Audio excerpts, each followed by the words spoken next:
for the most part, I love like customer service. I really like meeting new people, obviously, but there are some stories that I have that people are awful.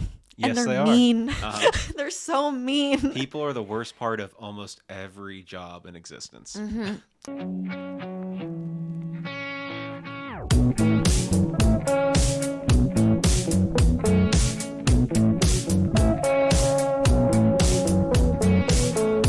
I feel like the script is flipped a little bit this week. I was not ready for this. I was not expecting this, but here we are. I feel like I'm the guest on my own podcast. I don't know how I feel about it. I'm like, I have no interesting things to talk about. We'll find something. We'll find something, Yeah. literally. There has to be something, somewhere. It's just, I think when you're on the spot, like now I know how my guests probably feel. They're probably like, I have nothing to talk about. I'm not interesting. I don't know what I do. I have no hobbies. What do? I do nothing. Like, You do podcasting. That's right, what you do. right. I podcast. That's basically it. Well, see, now the question is, whenever you eventually, like the goal for all podcasters is one day to get an audience big enough where you do a live type show. How do you think you can Yes. handle a live environment, like doing a podcast, not like something like stand up where a podcast, you're still Right. sitting at the table, Right. you're just interacting with a giant crowd and, kind of going about that way.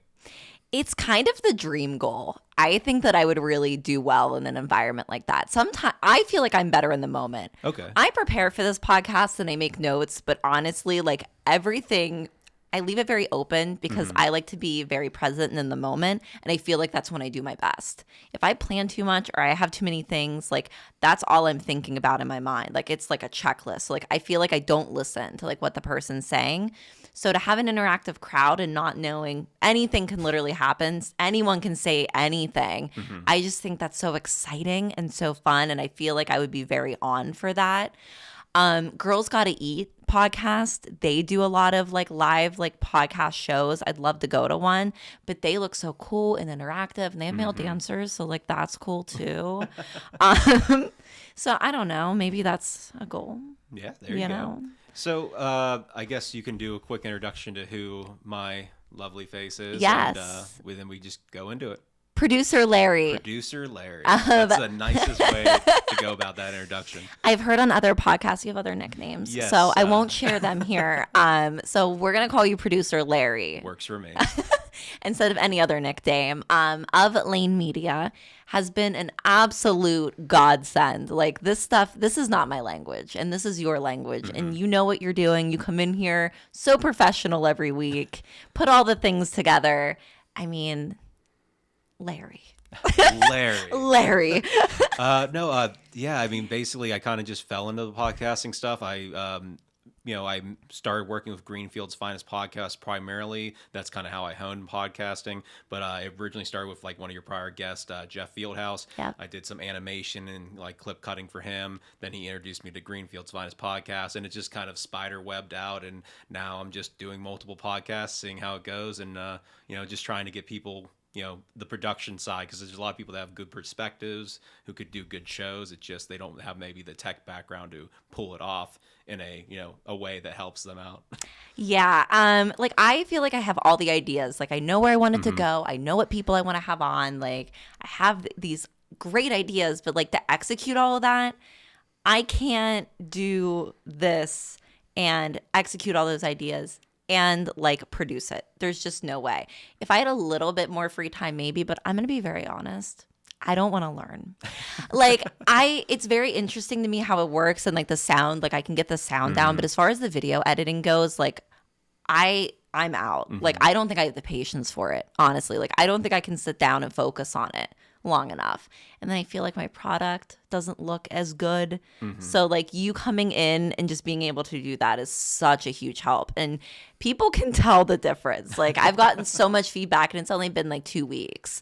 Just a lot of like positive feedback about how good everything looks. And you've nailed my style down too. Trying. It's a lot of leopard print. It's a lot of leopard. patterns, a lot of yellow. Yes. Very true to like black and gold, but like we also love the animals. Yep. So Yeah, I mean, honestly, when you're saying like how you don't want to learn, I do this for a living and I don't want to learn. The real goal is just to eventually get to a point where I can put people that are better than me in the positions of what I'm doing, and then I just kind of, be the puppet master and overarching planner of things. I feel like that's the way to go because, like, I can just imagine, like, I'm sure you love it, but, like, it has to be exhausting. Like, I think that was the part, like, when I started and, like, I was thinking about doing podcasting, I'm like, well, I have to edit this. And, like, I don't really want to do that. And, like, I don't know, maybe other podcasters aren't as forward about that or, like, I want to do everything. But, like, that's not me. Like, I don't feel like I have to do everything. If there's a way I can give someone else an opportunity and we can collaborate and work together, why wouldn't I do that? Yeah. Plus, taking some of the load off of your hands, it'll make you better for the show. When you have more people working on something from a production standpoint, usually everyone's going to be doing a better job overall. Even when it comes to doing the podcasting stuff, typically there is more than one person actually behind the cameras doing the things. You'll have somebody on switcher, which is jumping between cameras, like doing this on the screen right now. Right. And then there's someone who's taking notes on what's the clippable moments. And, depending on who's producing the podcast, you can even have situations where your episode's almost 95% done before you're even out the door. Right. Where that's where it comes in handy to have multiple people. But that's when you get the bigger budgets and crazy stuff like that. Right. Like that's a little bit down the road goal, but that is something like I want to have my own studio space. Like that's probably the next like thing I want to achieve is having a space outside of my home that is just like I can do what I want to it. I can create it the way I want it. And then the setup's just always there.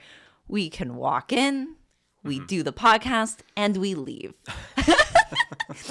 And then it's done. Like, I just feel like it is a job and I'm very passionate about it, but I don't want it to feel like it's a job. And when it started feeling like a job and like an extra chore, I'm like, something's got to change because I won't continue to do something if it feels like a pressure or an extra job or an extra task. So, and I love it. I love podcasting. I love meeting new people. I love talking, which I'm sure is a surprise. And I love the conversation. And that's why I do this. I just love where the conversation can go. And when I sit somebody down, it never goes where I think it's going to go. It always goes somewhere different. And I love that. My goal when I bring people on is to talk about what they're doing, music, comedy, photography, whatever. But I also want to know about them and their experiences. And that's why I have the damn it moment. Because like embarrassing and drunk moments are very relatable. Everybody does stupid things. Everyone has a drunk moment that they're like, I just never want to talk about this again. And to share that, I just think is so relatable. And people, you know what I mean, like to hear that. I love hearing about people's experiences. Yeah. I also just love listening to interviews, and that's, not everybody's thing, but that's my passion.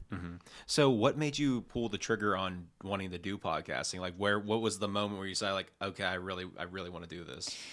So before the pandemic started, I lived in Altoona still, and I drove and did a few open mics in Pittsburgh, and I loved it. I was like, this is so cool. Like, I love this. Like it scared the shit out of me, but I really liked it. Then the pandemic happened. So I was like, what can I do that's kind of still a creative comedic outlet, but is still, in that realm? And I've always my dream has always been to be on radio. Okay.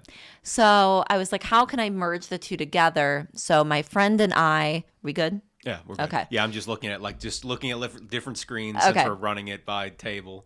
Very cool. Yeah, we're all good. So I started a podcast with my friend, and we just I bought just very cheap, shitty mics, just something to get us by, and didn't really edit it a whole lot, and we just kind of did this back and forth, and I really enjoyed it. It was so fun. I mean, she had a full-time job. She kind of had a life. This was where it was at a point where I wasn't working, so I had a lot more time to learn, and I just realized I loved putting the show together. I loved doing the show. I enjoyed the whole process of it. So when it kind of started to switch a little bit, I'm like, I want to do more of an interview-based podcast because it gives me an opportunity to have different people on, different exposures, different experiences. So that's kind of when I made the switch. So it's been about a year that I've been doing the interview-based podcast, Dammit Danii. Is there anything so far in 1 year of doing this that you've learned, whether it's either behind the scenes or just interacting with people in a podcast type environment?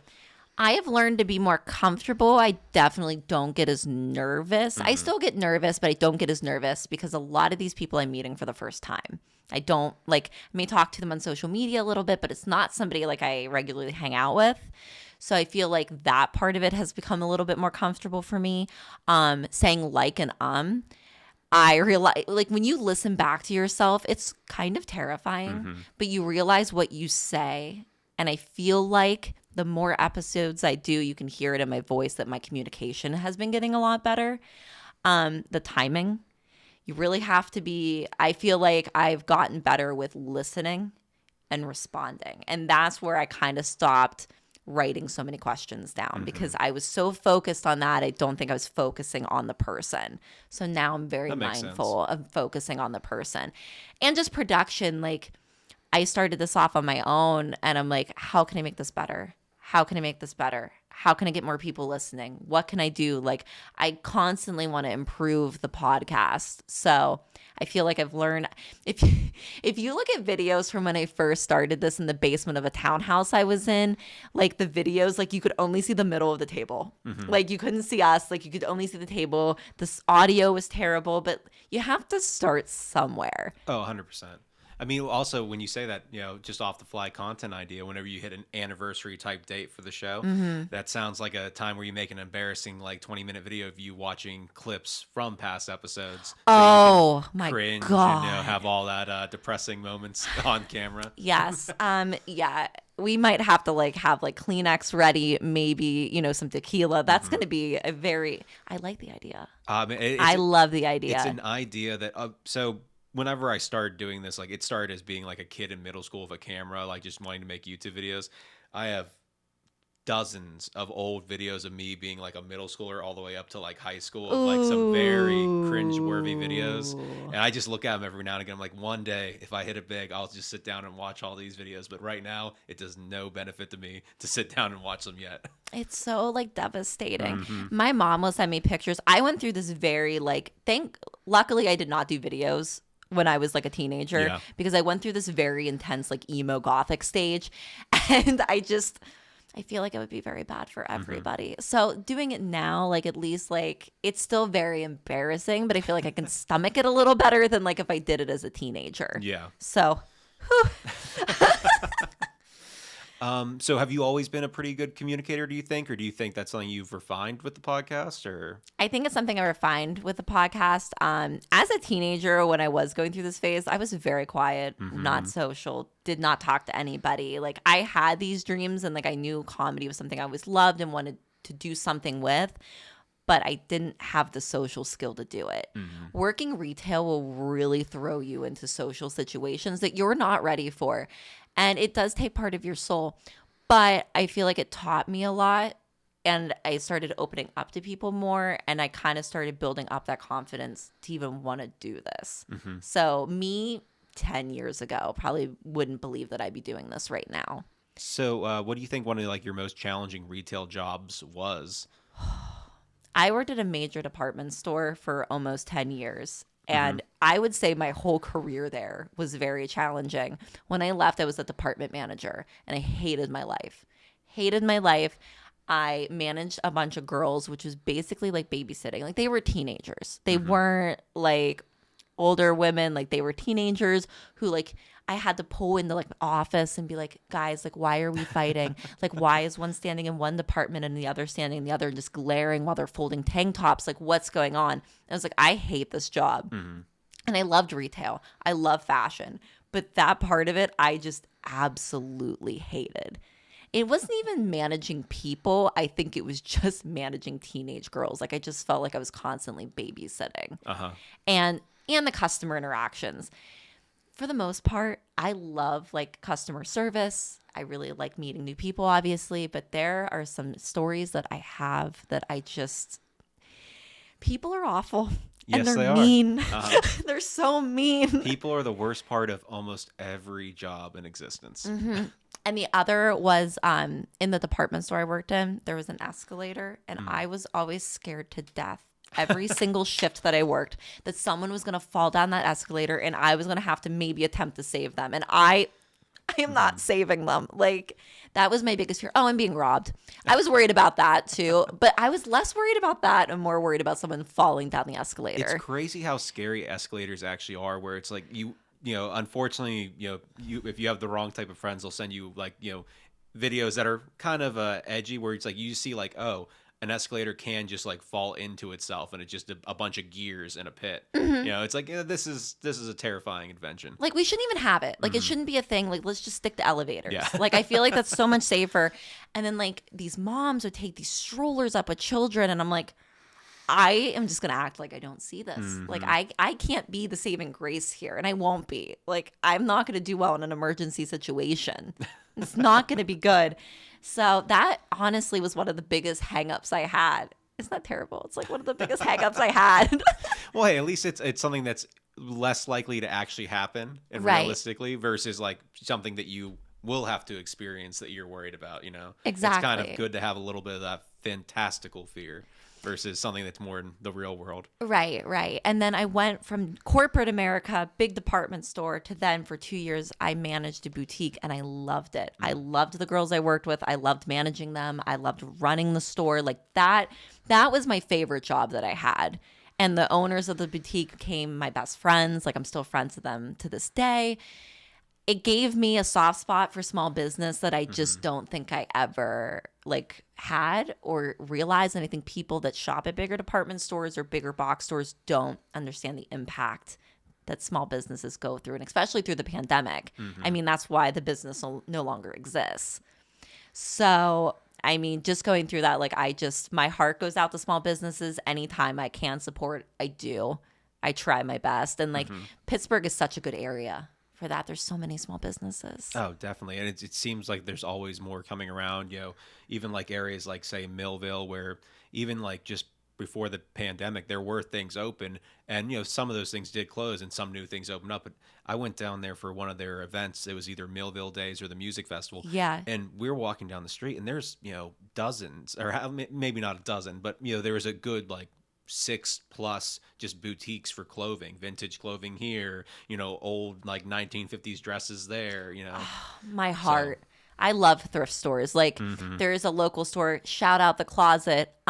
He's in Bellevue, and I love the product he brings in. Like, that's such a hustle. Yeah. Like, to get all that stuff in every week, and to put out new content, and to put stuff out in the store, and it's just so cool. Like, I'm just like biggest supporter, like whatever I can do to like get the word out there. And you have like, to be so confident that you actually have your finger on the taste of style. Because, how many times do we think we look good in something and we do not? So it's, having something like that, where it's like, oh yes, this 1990 Tasmanian Devil t-shirt, someone's going to want that for $25. I would want it. See? I would definitely want it. But yeah. But yeah, like it's such a challenging, small business is just very challenging. So like I said, anytime that I can do whatever, whenever, I will. Yeah. Well, I mean, obviously you can definitely find some comparisons between, a podcast and getting that started off the ground to a business. Just the fact that there's the social media aspect of it so similar, where you have to be engaging an online audience and not just, standard, putting up signs outside your store and things like that. You can't just go put signs on like Carson Street promoting your podcast. No. Nowadays everything's a bit of a brand or a business, and you have to basically promote. Well, and the funny thing is, like, when I would tell people, or even now, like if I say like, oh, I have a podcast, like unless somebody like kind of knows me or kind of knows that the podcast, are like, oh, like I can just see it in their face. They're just like, yeah, what's it about? I'm like, well, you know what? It's great. But it is like you kind of have to sell yourself. And then I feel like I'm like, I have to be on and I have to sell the podcast, which I'm happy to do because I love my podcast. Yeah. I mean, it's challenging. Somebody who I see do it very right when he promotes his business in any of his side ventures or his music. There's a guy named Mike Hitt. He has a music studio called Middle Class Millionaire Studio. Okay. He promotes almost every day, whether it's him putting out videos of him in the studio, him having a thought on his business or his life, him putting out promo for his music video, where I saw him almost every day promote his YouTube channel, and by the end of like say 2 months he was able to finally get up to like 500 subscribers and things like that, where it's you feel like, and I look at that, I'm like, I need to be doing that for me in my life, but I'm like, you always get scared that you're just going to annoy people, and I'm starting to just think that the people that are annoyed might not be the ones that were best for your audience anyway. So just keep throwing stuff to the wall and see who actually likes what you're throwing. Isn't that the truth though? And I think I like went through that, and I go through that still, where I'm like, I just feel like I'm annoying people. I don't want to post too much. But it's like, and you even brought up a good point. You have to continue to post because people may miss it. Yeah. So they may not be seeing the content all the time that you are posting. So you do kind of have to just keep putting yourself out there and putting yourself out there. And it does pay off. I think it's just getting over that, like, oh, here's another video of me for you to enjoy. Like, I mean, it over time, you learn how to do it better, I think. Obviously, you see plenty of situations where someone does it, but they do it in the wrong way where it just doesn't come off right. Right. But, even like, say, the clips, putting those out, like we try to do 4 or 5 clips now every week for the show. Other podcasts are putting out that many clips. Some are putting out more, some are putting out less, but there's just a sea of content and information where, how many times do you only watch 10 seconds of a reel or a TikTok and then just go to the next one? All the time. Exactly. So it's like, you put out 5, maybe only one of those actually clicked with somebody. Right. Like even earlier today, I think it was on social media. I don't know if they were a prior follower of yours, but I think we were using like hashtags like Pittsburgh podcast. And, someone's like, oh, there's a female Pittsburgh podcast, and they were excited in the comments, and then I think they may have like subscribed to you or followed you on one of your social medias, where it's something like that, where it's like that one clip for that 1 second lined up with that one person. And that's kind of what the goal of the clip is. Obviously, you want a huge retention, right? You just, even if it's just one clip goes out and it gets one new follower, you have to start somewhere, when it comes to growth. I agree. I definitely think it has to start somewhere, and that's the only way you are gonna, put yourself out, get the followers, because I mean, it's cool. Like one day I may have a TikTok that does really well and does go viral, but it's like, I think what people don't see too is like there's a buildup. Like when someone's video does go viral, they probably have 200 videos that did not go viral. So I try to keep that in mind as well. And it's just like the constant posting. And honestly, like even in the last 2 weeks, I've noticed a difference. I've noticed a difference in engagement. There's a shift. Like I can feel the energy shift, and I feel so good right now. Like I feel so good about the podcast. Very positive, on the up and up. Well, that's good to hear. I mean, it's when it comes to the content, another thing to kind of keep in mind as we kind of grow this out together, this podcast. Whenever you make content, whether it's the clips that we put out or the episodes themselves, you kind of have to put it out and just move on to the next thing. Obviously, you take notes on what you can improve, but it just really comes down to the fact that you have to just keep going, and you're never going to have the perfect strategy for all your content that you put out. Right. The Greenfield Finest Podcast guys, they'll have a TikTok that goes out that's a clip of the podcast. It gets, a couple hundred views. Then they put one up of them doing a golf swing, and it gets thousands of views. And it's, you'll never know what's going to hit when. Right. So you just got to kind of just make things, hopefully make things you like, and then just put it out there, forget about it, maybe take some notes and learn from it and keep going. Right. And I think that's a hard thing too as a podcaster, because I would like watch the episodes back, or like I'm listening to them and I'm like, I don't like how I sounded in that. I wish I would have worded that better. Like, I feel like my timing, it's always me. It's never like me criticizing the guest. It's more like I'm being self-critical. So it's hard to kind of start to get over that. It's kind of like you said, you got to put it out and you move on. Like, you can't stew on it. And like, I've talked to another podcaster and like, he agreed.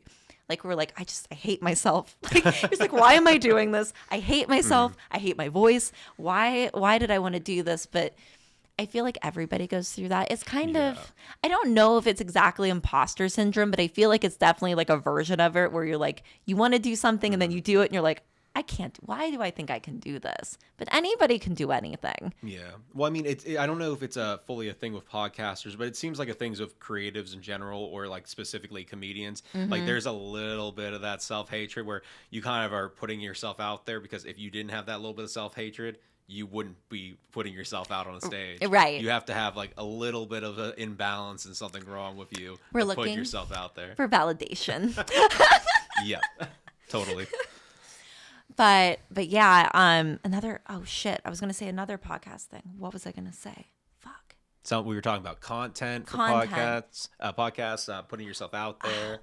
I am really excited because we have been brainstorming some things moving forward with the podcast and just potential episodes. And drunk Dammit Danii episode. That could be fun content. I am so excited. And I have this like list of people in my mind that's either been on it or hasn't been on yet that I just feel like would be really good for something like that. Feel like it'd be very good storytelling. I mean, we all have great stories to tell. Of course. Also thinking about doing a Friends podcast kind of to wrap up the end of the year. I think that's going to be really fun to bring people from my life. And I did that before a little bit last year. I brought a friend or two on, and my mom was actually on the podcast.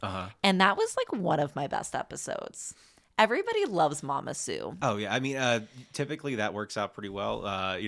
Having family on, one, it's a great way to put you in an uneasy situation on camera. Yep. And, it just adds a different side to the enigma that is Danii for the audience that listens. Right. So we might have to do a little holiday friends and family moment. I think it'll be very good. So whenever you're talking about having friends together, like a group, is there a specific reason this group fits together, or is it just friends in general that you think have a good mesh, or do you guys know each other from a certain background? Like why do you think like your group would be good together? So the friends I have in mind may not necessarily hang out on their own together, but what I'm thinking is like they're important people in my life who I've shared really good experiences with. So to bring them on the podcast, like I just think their energy is good, and together I feel like it's just gonna be a good atmosphere. Like I feel like everybody will bring good vibes. It'll be good energy. A lot of my friends too, I joke, are kind of like ball busting, one-upping. Like, and I know that they'll do that. And I think it's interesting because to have girls on and do like an all-girl podcast of my girlfriends, I think is going to be like, it's just going to be great. Who knows? It might become a regular thing. It might become a regular thing. And then they're going to be like, please stop. Please stop with this. Don't turn my life into a podcast. But I feel like it's just the best content, and I feel like it'll give people a little bit of a look to me as a person, because my audience doesn't get that as much because I'm not giving as much of my life. Yeah, I mean, that's one thing that's a little bit different even about this setup right here with what we're doing is with you kind of usually in the captain's chair of the conversation. You're asking questions and engaging with your guest, but there's only parts of you that come out because you're more focused on your guest. Right. So, having groups or having people that know you very well can be a good guest because whether it's ball busting or they'll just pull something innately out of you that a guest that you're meeting for the first time won't be able to do. Right. And, you just find that happy medium about doing both, people that know you and people that don't, because, podcasting is just kind of like picking random guests, seeing what your audience likes and, going from there. It is, and it's always a surprise. Like I said before, like it's never what I think's going to do well. Guests that I think will do well, they may do well, but it may not do as well as I thought it would. And then guests that I'm just like, I don't really know this person, but I'm bringing them on. I think it'll be an interesting conversation. And then it's like one of my better episodes, or like just the content from it is just so good. Yeah. Like, to be honest, like with Stevie Flowers, I didn't know what to expect. I brought him in and like, I loved that episode. Like, I feel like we vibed really well together. Like the conversation was really good. And that's just an example. But like, and I feel like I've had good conversations with everyone I've had on. I've had a very positive experience with my podcast. And I know I've talked to other podcasters and they haven't had that. So I feel very grateful so far in that aspect. But I just, you never know. Like you literally never know what's going to happen. Well, I mean, it's a challenge because, with guests, there's a plethora of like what's their strength, what's their weakness, where it's like someone might be a good conversation in long form, but then it's like, okay, well, when I do this week's clips, it's like whether it's just long, insightful conversation, you have to figure out, okay, how do I get that under 60 seconds? Where then you might have somebody that isn't great on super long form, but they have really clippable moments. Right. Obviously no one in particular, but that's just podcasts in general. Sometimes it's even, just the mood you're in as a host, where some days you're more clippable than others. It could be anything from you woke up on the wrong side of the bed, or you got stuck in traffic, didn't get your 15-minute nap in before the episode. Like today. There's so many factors. It's like, if you think about the guest, like it's very much, you have to feel it out once the guest gets here. What's kind of their energy? How are their answers flowing? And you kind of have to, I feel like I personally like am adjusting my style to them to make the episode work.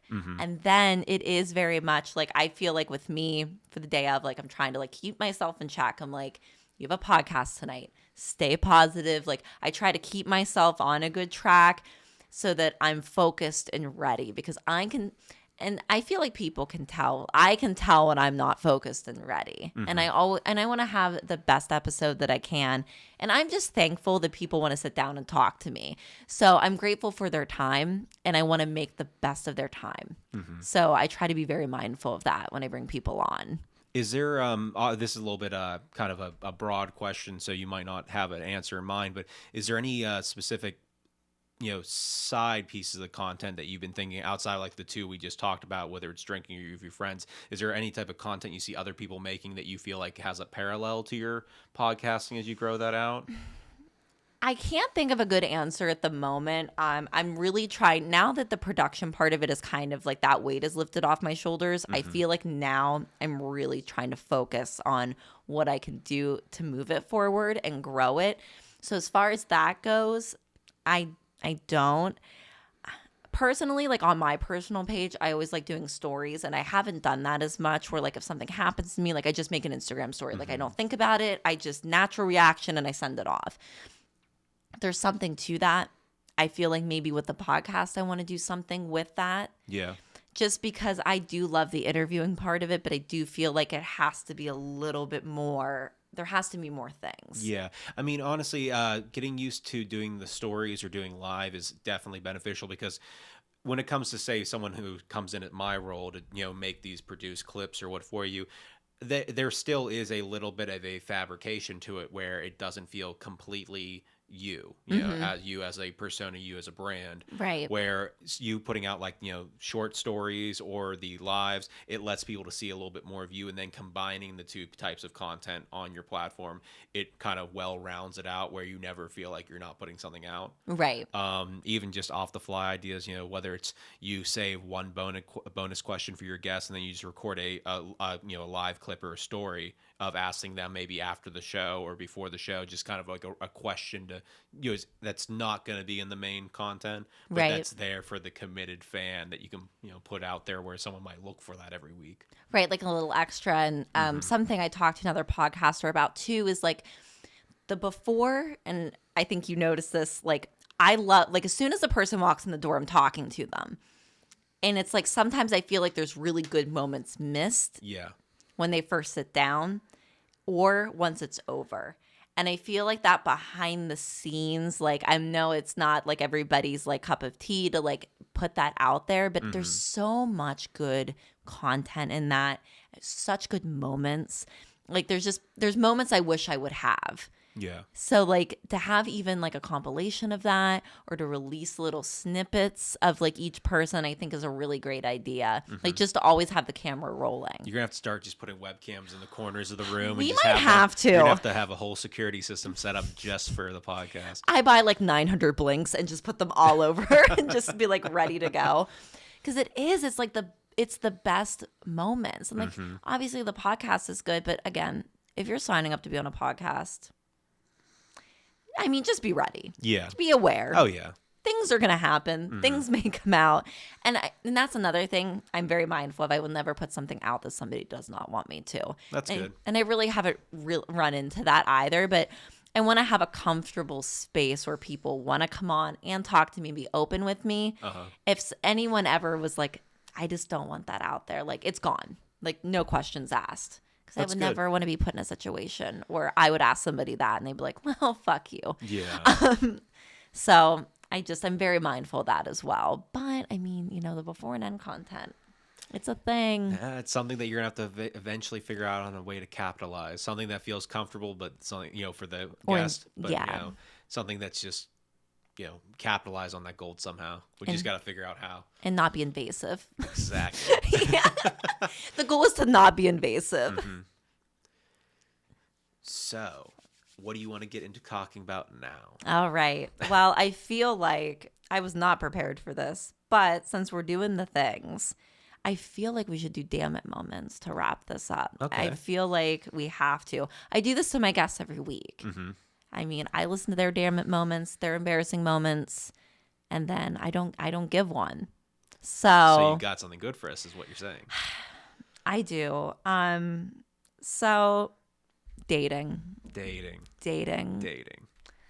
I hate it. I am divorced. Okay. I've been divorced for, a year? A little over a year now. Single for maybe closer to 2. That Okay. timeline may be a little off, but I'd say it's been about 2 years of being single. And dating after being divorced is a very weird thing. Your mind's in a completely different place. It is, because I went from being in a committed marriage to somebody to now I'm back out there and I'm like, I don't know if I want to get married, not looking to get married, but it's finding that fine line of, am I hooking up? Am I dating? Am I trying to find a serious relationship? What am I doing? And I don't think I knew what I was doing for a very long time. And I have very good stories that we just do not have time for. But the one I do have that I will share. So I serve at a restaurant in the area. Okay. And I learned a very valuable lesson from this. I learned when a boy writes his number down for you, you throw it away. You just immediately throw it away. You do not give them the time of day. And that sounds harsh. I don't know. Maybe I would meet my soulmate at this restaurant. I'm going to say probably no. It's a very long shot. It is. And thanks for the tip. And that's another thing too. Don't tip me $4 and then give me your number. Yeah, that's not really getting you set up for the right, appearance to the person you're giving the number to. Right out the door. Yeah. Not happening. So that's rude. Take notes. So the one boy that I did, he seemed very nice. He was with this large group of people and was very, social, very cute, was very funny. And I was like, okay, this seems normal. This wasn't bad. And he left me his number. And I'm like, you know what? I'm going to text this guy. It seems okay. Again, there was no red flags. Seemed like a normal individual. Seems like a normal individual. We're texting for a few days, getting to know each other, which that's one thing about dating I hate. I hate trying to get to know somebody. I think it's because I do this. Yeah, I was gonna say you every week you sit down with a stranger and get to know them. So you feel like you're working, maybe? Yes, I feel like I'm asking I'm shooting off interview questions. So it's not my favorite thing to do. So we're getting to know each other. It's fine. Again, seems normal. They all seem normal. So he asked me out on a date, and I was like, okay, we're gonna go out on a date. Very cool, whatever. We set up a date. He kind of blindsided me on a night that I wasn't ready for. It was like, oh, aren't we going out tonight? And I was like, no, I think it was a different night. I'm very good with I'm not a very organized person in a lot of aspects of my life, but I know when someone sets a plan with me, I know when it is. I know what I'm doing. So for him to try to switch the days up on me, I thought was a little weird. But I'm like, you know what? Be spontaneous, Danii. Live your life. Just go out tonight. Even if you're not ready for it, just go. So I'm like, okay, I'm going to do this. Well, I think I did a podcast, surprise, and ran late. And I'm like, I can't go out tonight. I have a day job. I'm an adult. I can't go out. My emotional and energy, my social battery was drained. I was like, I have nothing left to offer you. So he was very aggressive. And I'm like, here it is. Here's the flag. This is kind of getting weird. So I just kind of stopped. I just laid off the texting. I'm like, I think we're good. Fair enough. He adds me on Instagram. He does. He adds me on Instagram. Okay. One has a private profile, which I'm not a fan of. Yeah. What are you hiding? Why is your profile private? Unless you're in a job where you have to have a private profile, that I understand. Yeah. But for just some person, and you understand why I'm saying this in a moment. For some person just to have a private Instagram, is an instant red flag. I can't see your friends. I can't see your hobbies. I can't see your interests. I can't see anything. It makes me add you. And I don't want to do that. Yeah, because then you might have to unadd them. Then it's obvious. You have to actually commit to an action. Yes, and no committal actions. So I look at his Instagram profile, and I see a link to a SoundCloud. This man, listen, no, I know that I podcast. I have a creative outlet. I understand. He had a SoundCloud and was a rapper. And my heart just could not take it. So how was the persona? Was it like the online rapper persona? Was that different than like your engagement with him? Like on like how you interacted with him? Yes, like this was like a closeted rapper. I never would have like talked to this man and been like, this guy raps in his spare time. Like I had no indication of that. And I'm not against that, but just gave me no vibes of it. Yeah. And then when I click, because obviously I had to click on the SoundCloud because I needed to see what was happening. He's like in a Christmas hat in his picture, and there's one of these. Instantly, I blocked him. I blocked his number. I was like, I emotionally cannot handle this.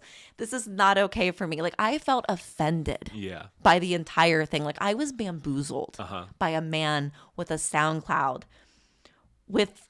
I'm not going to say the tracks because I don't know how easy it is to look people like up. Two things that come to mind is like one, if you have that on your profile and you're adding a girl that you're interested in, you better have some good track titles, right? Let alone the music, but you have to have some good titles, right? And you have to hopefully have more than just a SoundCloud link, maybe a Spotify, something like make it look like you put in the effort. If it's a legitimate music thing, yeah, I support that. That's cool. This was not. This was a picture of a high school hallway that you could tell he made in clip art. Like it just was not good. I think the last track was like from 2017 or something. So like it's not even like he's like doing his thing, currently rapping. Like I can get behind that. I literally can't get behind this. I can't have it anywhere near me. So but you would have had like a built-in guest for like every week if you needed one. I would have had a fallback. So if someone canceled, I'd be like, "Hey, rapper, can you please come on my podcast?"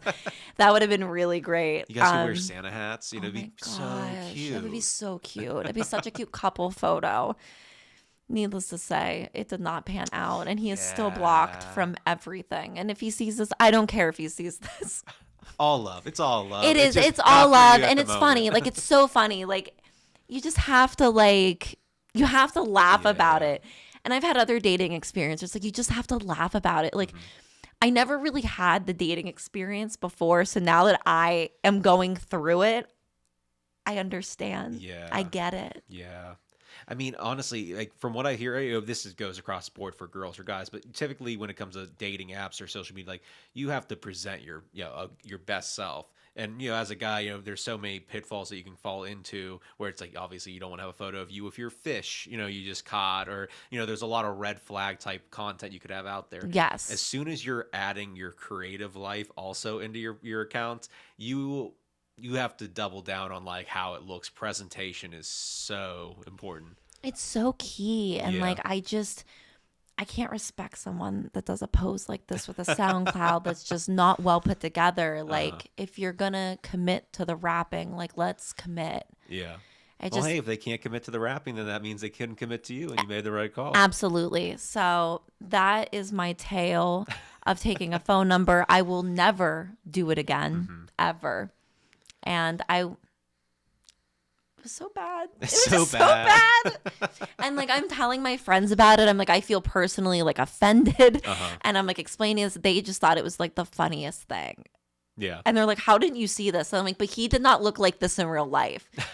Like he looked nice. He looked nice and normal and just like a guy that like had like probably a blue collar job and just, was just a chill person. And that was not the case. Yeah. Or if you are, like, I don't know, take it down. Yeah. Or maybe just don't have it in your bio unless it's actually something you're actively working on, maybe. Right. Like, there's little things you can do. Obviously, stuff you make is always going to be on the internet. You want to have some proof of, like, past stuff. But, just don't make it, like, your billboard, on your account unless you're actively committing to it. Exactly. Like, just the audacity. So bold. It's so bold. But aside from my dating life, Larry, I would love to hear a damn it moment from you. So this is going to be interesting to talk about because just figure out, like, most damn it stories that you hear people talk about on this show, like, it seems like more of them have to do with them. And usually any of my damn it moments end up involving people all around me. And, there's other people that have more normal jobs. So I can't, like, throw anybody under a bus. But I can talk kind of, I don't know if it's really related to dating because I was not single at the time, but people hitting on I was being hit on, so I guess Oh. it could be Okay. a similar Okay. situation. But cruises are typically just people trying to party and get drunk, and just a lot of them are there to make the wrong decisions. Okay. I've been hit on by like 50-year-old women before on cruises and things like that, Larry. where it's like, they don't actually care. They just had too many Mai Tais, and they're just, trying to, Looking for a make good something time. happen, make a story. They Yes. were trying to form a Dammit moment. Aren't we all? Yeah. So, I was on a cruise. I was probably 22, 23 at the time. And first time on a cruise, was very excited, it was on Carnival, so, it's a party cruise and everyone's being super cool. Very fun. But we had drinking tabs. And when that typically works, you get like, I think 10 to 12 drinks a day. Okay. And I like to be practical and frugal with my alcoholism. Wait, 10 to 12 a day? Yeah, so like throughout a day, that's not that No, many drinks. I guess not if it's a Yeah. whole day. If you're like, if it's like one every hour or 2 hours, maybe you'll only have a couple in the morning, then a couple in the evening. That's true. Especially if you're, that goes to the 2 a.m., so if you're having a couple in the evening. Anyway, my friends all wanted to go to bed, and I'm like, I'm going to go have my last 2 drinks, before, just to explore the ship, why it's quiet. It's the first night. Yeah. And I go to a bar. It was actually one of the more interesting looking bars on the ship because it had like a light up dance floor that looked like Tetris. What? Yeah, so it was a dance club type environment, but no, there was like maybe 5 people dancing. Everyone else is just sitting at the bar. I'm sitting there talking to crew, like the crew of the ship, like some of them that have off. And we're just talking like, okay, where are some good bars to go to on the ship? What should I be looking to do to have a memorable first cruise? They tell me different bars to go to, and like some of them towards the evenings whenever it's like crew are getting off. Yeah. Because typically they said, crew, they're not going to be like super drunk, but you'll be fun for conversation. They're not going to be sloshed like most of the people on a cruise ship. Right, right. So they tell me about one of the bars on a certain night to come by, and I took that information. I'm like, cool, and I get up to leave. I finished my last drink as last call, and one of the people that was sitting at the bar who was very minimally engaging with me, like just the occasional like just small talk, Yeah. walked back with me, and he had me hold the elevator to get on. I guess we were going towards the same direction, and when we were in the elevator, he just proceeded to look over at me, and he looked like he had way too many drinks in his system, and proceeded to ask me if he could give me a blowjob. And I am obviously, well, not obviously, but I am a straight guy, and I had a girlfriend at the time. I'm like, all my response was like, man, I am trapped in this box for at least the next 4 floors. And I'm just turning to him like, I'm sorry I have a girlfriend, but I really appreciate the offer. As like the most, almost like you're just doing a business transaction of a conversation. So I say goodbye to this gentleman. He gets off on the same floor as me. Okay. And I'm now walking down the hallway. I'm like just waiting to see what's gonna happen, because one, I like my head's racing, like this does not happen. This is not like, I'm not used to this. No. One, just being pursued, Right. and then 2, just obviously not being somebody that's in my my category of interest. Yes. And I don't know if it's just like with the Jeffrey Dahmer like documentary out right now, but I feel like he kind of had that like kind of aesthetic, skinnier guy, glasses, just overall an odd vibe. A Jeffrey. Yeah, a Jeffrey. Mm-hmm. But so I finally get to my room, close up, tell my friends about it. They give him the nickname Elevator. So every time on the cruise ship that they would see him, they'd say like, Larry Elevator's here. And because they were just, razzing me. They're looking out for you. Yeah. They're being good friends. Yeah, and then I realized, I think not just old ladies try to pursue me on cruise ships. I think it's just a lot of gay men in general. Because as I proceeded to sit down and have lunch a couple days later, Okay. one of the guys from the crew that was there the first night telling me about all these places to go and things that were fun to do on the ship, he just walked by the table and just looked at me. He's like, you abandoned me on Tuesday night, and just stormed off. And one of the guys at my table said, oh man, I wish a guy would say that to me. And I am thrown for a tailspin where I wave the guy down. I'm laughing. I tell him about what happened. Like, well, that guy, Elevator, heard about that bar and that night, and I didn't want to risk going back there and interacting with him. He's like, oh yeah, no, he was there, and he was entirely inappropriate and creepy the entire time. So I'm like, okay, I made the perfect call. I just skated around this situation. Right. I proceeded just to go to like all the bars that were not mentioned on the ship during that trip and just try to like, play dodge Jeffrey the entire time. Literally Yeah. dodged Jeffrey, so he Yeah. didn't offer to give you another blowjob. Yeah. Luckily, I think he eventually found somebody because it seemed like he was just gravitated to another man. while he Someone was took there. him up on his offer. Because there's a cruise ship is only so big, so Right. it's like, you're gonna see this person in other situations. So eventually, he was I think he was in line with a guy to go scuba diving or something. Like he figured Jeffrey made it out of the situation okay. That was I think his we time. all came out unscathed, but if I would have a moment where I classify as my mind going, damn it, it's being stuck in a small box of another person who clearly you're not interested in, and they went 0 to 180 on the pursuing, meter. Right. That's not like, hi, what floor do you need? Would you like a blowjob? Yeah. Like that's very intense. One, the theme of this is the audacity. The audacity. The audacity of these men. Two, you're basically like in a confined area with a man. You can't escape him. Yeah. And he's like offering to give you a blowjob. You're like politely no. Yeah. Thanks, but no thanks. And then you have to see him for however long. Yeah, that was the first night of the cruise, and I think I had like 6 days left after that. Oh my God. So like it's literally night one. And you're like, great. Like this is the precedence Yeah. for the rest of this entire cruise. I have to worry about blowjob Jeffrey just showing up out of nowhere, just ready to go. Do we need to talk about your tropical cruise wardrobe maybe that you're attracting older women and gay men? That's a good question. Honestly, it was probably at the time in my early 20s, I was trying, it went from trying to be as professional as I could to eventually just giving up on life to going to like t-shirt and jeans. So, but at the time I was probably typically wearing like a button down shirt with rolled up sleeves and then some type of shorts. Not always cargo shorts, or maybe some board shorts, something that was No for the cargo weather. shorts. Yeah, I mean, but sometimes you need to put stuff in the pockets. No. We could have a whole episode about this. Cargo shorts are the worst. I can't. Yeah. Any potential man, I will not handle cargo shorts. It will not happen. Yeah, I get it. I don't know. It might be just like the dad profile in my mind. Like I just feel like, man, having extra pockets, Like, where's your beeper? Like, you just, no, it's Yeah. just not necessary. Yeah. So that's something else. Like, I just maybe wanted to investigate a little bit because it sounds like you're appealing to two groups of individuals. I mean, sassy gay guys and older ladies basically have the same type. At least it feels that way. Probably, yeah, I think so.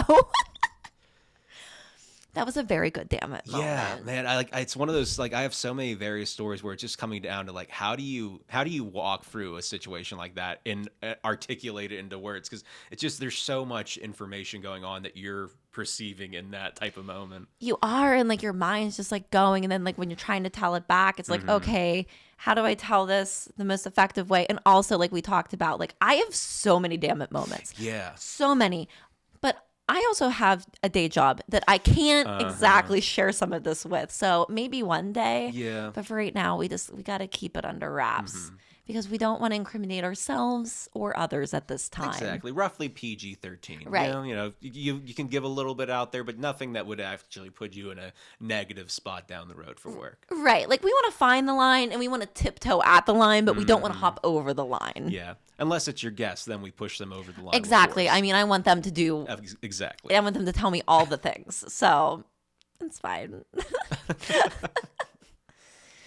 But I feel like for an episode that was not planned, we did pretty fucking good. Yeah, I mean, I think we went over 45 minutes. Did with we my really? computer. Yeah, I mean, my computer says 53, but I think I started a little bit early. So, we got an episode in the can. Yes. And, look at us. Now we know that this system can work if we ever need to have the laptop on the table while we're doing this. So this is good to know. yes, it's all information. It was all a learning experience.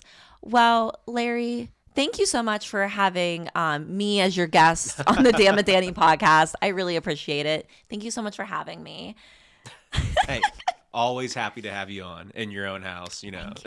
Thank you. Well, thank you guys for listening, and we will see you next week, and maybe we'll have a guest, maybe we won't. Who really knows? Yeah, maybe this just turns into the Larry and Danii podcast. It may. It could. It might just be a side segment that we do. Who knows? Anytime we're missing a guest. The people will know. They'll be like, oh, okay, that person definitely didn't show up that week. They're pulling out Larry. It's bad. No, it's great. It's great. Well, thank you guys so much, and we'll see you next week.